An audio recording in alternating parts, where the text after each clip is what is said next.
simplesmente nós ouvimos falar. O que precisamos saber sobre Deus é porque nós andamos com Ele, é porque nós falamos com Ele, é porque temos intimidade com Deus.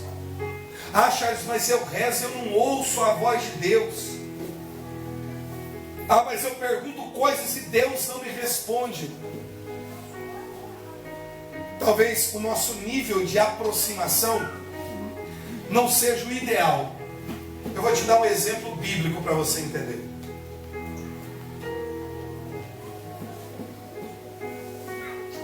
Olha, pela quarta vigília da noite, Jesus apareceu caminhando sobre as águas. Está lá no Evangelho. Os discípulos estavam em uma embarcação. Quando os discípulos que estavam aqui viram aquele tipo de vulto sobre as águas, a Bíblia diz assim: eles ficaram aterrorizados, soltaram gritos de terror. Veja, o lugar para onde Jesus tinha se retirado para rezar e o lugar onde a embarcação estava, só tinha uma maneira de Jesus chegar ali, andando 5 quilômetros em cima das águas. Então veja, para que Jesus chegasse até ali, Jesus precisou andar 5 quilômetros. Quantos quilômetros eu disse? 5 quilômetros em cima da água. Então Jesus andou 5 quilômetros em direção à embarcação. Quando fizeram uma experiência sobre esse texto, a quarta vigília da noite, que já era de madrugada para amanhecer, a situação climática dessa madrugada e a questão da distância, eles chegaram à conclusão, os estudiosos, que se você estiver a 29 passos de alguém, você consegue ver aquela pessoa claramente, identificar, vendo. Se você estiver a 31 passos, você não vê nada. Mas se você estiver a 30 passos, você vê de forma meio turva. Você vê que tem alguém, mas não dá para saber. Então, um passo para trás, 31 não vê nada. 29 se vê com clareza. 30 vê de forma turva. Então, o que nós sabemos? Que os discípulos estão no barco. Jesus parou a exatos 30 passos. Pensa que uma pessoa acima de 1,75 m, um passo é aproximadamente 1 metro. 1 metro. Que era mais ou menos a altura que o apóstolo Pedro tinha. Então veja. Imagine que para que Pedro chegue até Jesus, ele tem que andar 30 metros. Ou dar aproximadamente 29 ou 30 passos para chegar até Jesus. Quando os discípulos começaram a gritar, eles estavam pensando que era um fantasma. Só que Jesus lá em cima da água diz assim: tranquilizai-vos, sou eu. Diz assim: gente, calma, sou eu. Só que veja, Pedro sabia quem era Jesus e os discípulos também. Só que olhando, Pedro não reconheceu pelo olhar. Por que ele não reconheceu pelo olhar? Porque ele está distante de Jesus. A distância que Pedro está de Jesus faz com que Pedro não reconheça que é Jesus. Quando Jesus diz tranquilizai-vos, sou eu, Pedro diz assim: se és tu, manda-me ir sobre as águas até junto a ti. Por quê? Ele não reconhece a voz de Jesus. Gente, vamos ser sinceros. Se você andar muito com uma pessoa, você não reconhece a pessoa pelo timbre de voz, pelo som da voz? Reconhece. Mãe é catedrático nisso. Pode ter aqui 200 crianças, tudo chorando. Se a dela chorar no meio de 200 crianças, ela sabe: meu menino ou minha menina chorou. Coisa de mãe. A gente conhece o timbre de voz das pessoas, ainda mais que tem gente que tem voz inconfundível. Tem gente que tem voz muito feia. Aí é mais fácil a gente reconhecer. Só que quando você anda muito com alguém, o som da voz dela é familiar. Você sabe quem é. Então imagine, por que Pedro não reconhece Jesus? Nem vendo e nem ouvindo. Porque de longe a gente não vê bem e de longe a gente não escuta bem. Então Jesus diz assim, aí Pedro diz: se és tu, manda-me ir sobre as águas até junto de ti. Jesus diz: vem. E Pedro foi. Quando Pedro deu o primeiro passo, é 29 metros. Ele já enxerga claramente que é Jesus. Ele não afundou, ele começou a andar. Então veja que ele deu 29 passos. E quando redobrou a violência do vento, que ele tirou os olhos de Jesus e começou a afundar, ele estendeu a mão e disse: Senhor, salva-me. Uma mão estendida para cima, com a mão de Jesus estendida para baixo, meio metro de Jesus, meio metro de Pedro, ou seja, faltava 1 metro para Pedro chegar. Quando ele levantou Pedro, ele olhou para Pedro e disse assim: homem de pouca fé. Gente, como é que esse camarada tem pouca fé se ele andou 29 metros em cima da água? Alguém aqui já andou em cima da água? Alguém que já tentou andar em cima da água? Seja sincero, eu já. Nunca tentaram em piscina assim? O máximo que a gente consegue dar uns 2, 3 passos, mal dado ainda. Aquele camarada andou 29 metros e Jesus está dizendo: só a fé é pequena, homem de pouca fé. Mas o que Jesus, depois Jesus pega na mão dele, leva ele para a embarcação, e ali agora está tudo seguro. Só que o que estava acontecendo com Pedro e os discípulos antes? Nível de intimidade. Uma coisa é eu caminhar com Cristo perto, outra coisa é eu caminhar com Cristo longe. Uma coisa é eu ter Deus fora, outra coisa é eu ter Deus dentro. Uma coisa é saber que naquela tenda Deus habita, outra coisa sou eu ter coragem de entrar na tenda para poder falar com Deus. Aí quando Moisés percebeu que teria dificuldade de conduzir o povo, porque o povo tinha dificuldade dessa relação com Deus, Moisés disse: mostra-me tua face, Senhor. Mas ele não via a face de Deus dentro da tenda, de forma diferente que ele quer. Está dizendo: mostra-me tua glória. Porque se a tua presença não for conosco, se a tua face não for conosco, não nos deixe sair daqui. O que ele está dizendo? Não vai adiantar sair do lugar onde nós estamos. Nós já tivemos muitas dificuldades, problemas. O povo já até fabricou bezerros de ouro para adorar. O povo já caiu na idolatria, já pecou, já fez coisa errada. Ele está dizendo: se a tua face não for conosco, não nos deixe sair daqui. Então o que Moisés está dizendo em suma: nós não vamos fazer absolutamente nada se não tivermos a certeza de que o Senhor está caminhando conosco e marchando à nossa frente. Agora, o desejo de Deus sempre foi conduzir o povo, porque foi o que Deus havia dito a Moisés. Outra coisa é o povo ter o entendimento de que de fato Deus caminha com eles. Será que vocês têm isso claro no coração de vocês? Deus caminha comigo, ou não? Ou quando você olha para o caos que você está vivendo, o problema emocional que você está passando, a crise no seu casamento, as coisas, as notícias ruins que têm chegado, o caos que se alojou na tua família, você tem até mesmo duvidado de Deus. Será que a gente acredita que Deus de fato está conosco? Que Deus caminha conosco? Será que diante de um cenário que nós estamos vivendo, nós não precisamos estreitar nossa relação com Deus? Ou seja, ou nós entramos naquela tenda, ou trazemos Deus para dentro dessa tenda que somos nós. Dessa tenda que somos nós. Então é necessário que nós possamos implorar, gente. É uma súplica. É um grito da alma. É como quem está dizendo para Deus: nós não aguentamos mais. Nós queremos tua presença. Nós queremos tua face.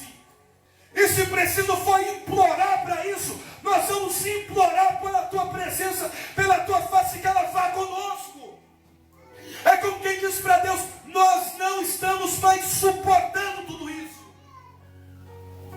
Até quando nós vamos insistir em querer atravessar o deserto da vida, sem a certeza de que a face de Deus vai conosco? Porque certamente morreremos de sede e de fome, e até mesmo de frio ou de calor, porque não vai ter ninguém para providenciar nada no trajeto. Então a decisão é nossa. Como é que nós queremos fazer essa travessia? Amparado nas nossas próprias forças, ou conduzidos e direcionados pela voz de Deus, pela face de Deus, pela presença de Deus? Segundo livro de Crônicas 7,14, é um texto bem conhecido, diz assim: se o meu povo sobre o qual foi invocado o meu nome, se humilhar, se procurar minha face, seu mau procedimento, escutarei do alto do céu e sararei a sua terra. Se o meu povo, sobre o qual invoca o meu nome, se o meu povo se humilhar, se eles se arrependerem, buscar a minha face, o Senhor está dizendo que vai derramar a sua graça sobre o seu povo. Então, às vezes, o necessário que nós precisamos fazer é nos humilharmos na presença de Deus, é invocarmos a face de Deus, é chorarmos pelos nossos pecados, é reconhecermos as nossas misérias, as nossas transgressões, as nossas fraquezas, e suplicar àquele que pode mudar o quadro da nossa vida, para que quando a gente começar a rezar aqui daqui a pouco, esse ambiente que nós estamos aqui seja como aquela tenda do encontro, onde quando nós começarmos a elevar a nossa voz e clamar a presença de Deus, a nuvem da glória de Deus vai descer sobre esse lugar, e nós vamos nos entreter com Deus aqui, nesse ambiente face a face. Ou seja, Deus quer manifestar a sua glória sobre a sua vida, mas você precisa ter o desejo de clamar, de invocar, de suplicar, de pedir, de desejar que a glória de Deus se manifeste sobre a sua vida, porque aonde a glória de Deus está, não há espaço para a enfermidade. Aonde a glória de Deus está, não há espaço para a atuação do mal. Aonde a glória de Deus está, não há espaço para a escravidão, seja físico ou emocional. Aonde a glória de Deus está, o sobrenatural de Deus acontece. Eu acredito que quando você saiu da tua casa nessa noite, foi como Moisés e Josué saindo lá do acampamento, vindo a esse lugar. Você entrou na tenda de reunião, e eu quero dizer a você que a nuvem da glória de Deus vai descer nesse lugar, e nós experimentaremos o sobrenatural de Deus sobre a nossa vida, porque Deus quer nos relacionar conosco. Deus quer se relacionar conosco. Porque às vezes a gente pensa assim, nessa coisa de intimidade com Deus é mais para o pregador. Não, irmão. Não. É mais para quem é servo. É para todo aquele que quiser. Todo aquele que desejar invocar o nome do Senhor. Aleluia. Todo aquele que quer estreitar a sua relação com Deus. Todo aquele que quer deixar de viver a naturalidade das coisas e adentrar numa dimensão diferente.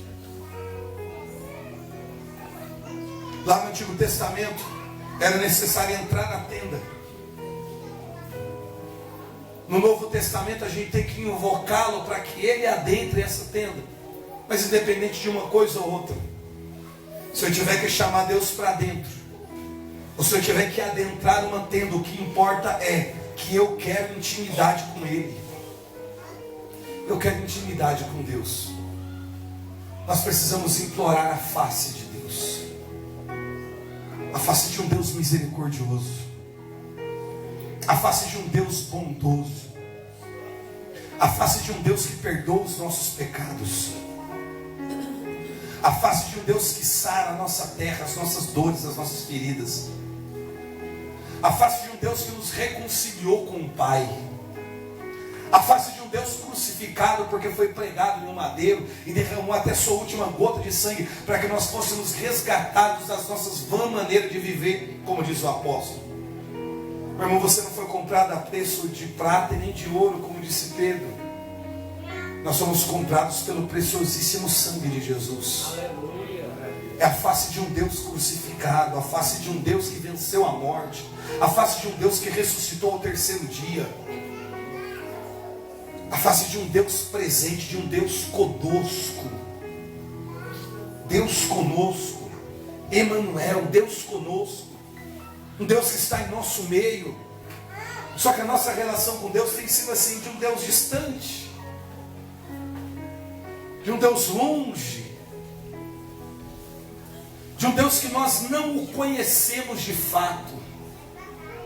Apenas ouvimos falar sobre coisas que Ele faz, mas não de intimidade com Deus.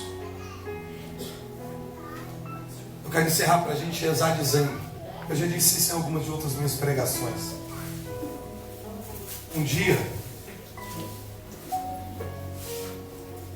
eu acabei uma pregação em um grupo de oração, e eu estava falando sobre o poder de Deus. Que Deus é capaz de transformar todas as coisas, que Deus faz milagres, enfim. E ao final do grupo, uma senhora me parou na porta, uma moça me parou na porta do grupo de oração, de uma capela que eu estava pregando. Ela falou: Charles, vem cá, eu preciso conversar com você, você tem 2 minutos? Eu falei: tem, tranquilo. Ela me disse assim: olha, eu queria te pedir um favor, que você rezasse pelo meu filho. Eu falei: mas o que está acontecendo com o seu filho? O meu filho tem problema com droga, já foi preso, saiu, me dá muita dor de cabeça. Eu já não sei mais o que fazer com ele, já perdi minhas forças.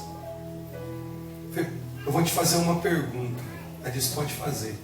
A senhora está rezando por ele como mãe? Ela, sinceramente, ela falou: não, porque eu não estou aguentando mais, eu já entreguei os pontos, eu já não sei mais o que fazer. Eu falei: então, a senhora me desculpa, mas eu não vou rezar pelo seu filho. Aí ela ficou brava comigo. Ela disse: mas é sua obrigação rezar por ele. Eu falei: não, eu não vou rezar pelo seu filho. Ela: você tem que rezar pelo meu filho, porque senão isso é uma hipocrisia. Você estava agora pregando aí, dizendo que Deus cura, que Deus liberta, que Deus faz coisas extraordinárias. E aí eu venho desesperado pedir para você rezar pelo meu filho. Você tem coragem de olhar para mim e dizer que não vai rezar? Eu falei: isso mesmo, a senhora entendeu muito bem. Eu não vou rezar pelo seu filho. Aí ela falou assim: mas é sua obrigação. Eu falei: minha senhora, veja, olha, imagina Deus agora olhando para nós dois na porta dessa igreja, discutindo. Ela falou: mas a gente não está discutindo. Eu falei: não, a gente está discutindo. Ela falou: não, eu não estou discutindo. Eu falei: mas eu estou discutindo. Você imagina Deus olhando para nós dois, discutindo na frente de uma igreja. Eu falei assim: veja, seja bem sincero com você mesmo. Para Deus, qual oração é mais poderosa? Para Deus, a oração de um pregador que conhece Bíblia, que prega não sei quanto tempo, mas que não te conhece, nunca foi na sua casa, não sabe da sua história, mas é um homem de Deus, ok. Qual oração é mais poderosa nesse caso? A oração de um pregador ou a sua oração de mãe, que desejou o filho, carregou no ventre, colocou no mundo, perdeu noites de sono, tirou muitas vezes da boca para alimentar a criança? Foi diante de Deus, qual oração que você acha que é mais poderosa? A oração do pregador ou a oração da mãe? Ela começou a chorar e falou: a oração da mãe. Eu falei: é isso que os outros precisam entender. Eu posso unir a minha oração com a sua pelo seu filho. Mas quando Deus respondeu uma oração, pode ter certeza que não foi a minha que Ele respondeu, foi a sua que Ele respondeu. Sabe por que eu estou dizendo isso para vocês? Porque às vezes a gente prefere terceirizar a relação com Deus. Então a gente quer que os outros façam pela gente aquilo que nós deveríamos fazer. Ah, se a esposa soubesse a autoridade espiritual que ela tem sobre a vida do marido, ou o marido sobre a vida da esposa, ou os filhos sobre a vida dos pais, os pais sobre a vida dos filhos. Ah, se vocês soubessem diante de Deus o peso de uma mãe chorando por um filho, de uma esposa chorando por um marido. A oração é muito mais poderosa e valiosa e potente do que a oração de um pregador, de uma figura estranha. A gente reza, mas unindo a nossa oração com a de vocês. Como quem diz: Charles, entra comigo nessa guerra, eu estou tentando resgatar meu marido. Entra comigo nessa guerra, eu estou tentando converter o meu filho, a minha filha. Aí o jovem chega ao Charles: entra comigo nessa guerra, eu estou tentando reatar a relação dos meus pais. Ok, a gente entra na sua guerra, mas não me peça para entrar em uma guerra que você já desistiu dela, porque não vai funcionar. Porque a gente vai ser como o povo no Egito, que está olhando para a tenda, mas tem medo de entrar na tenda.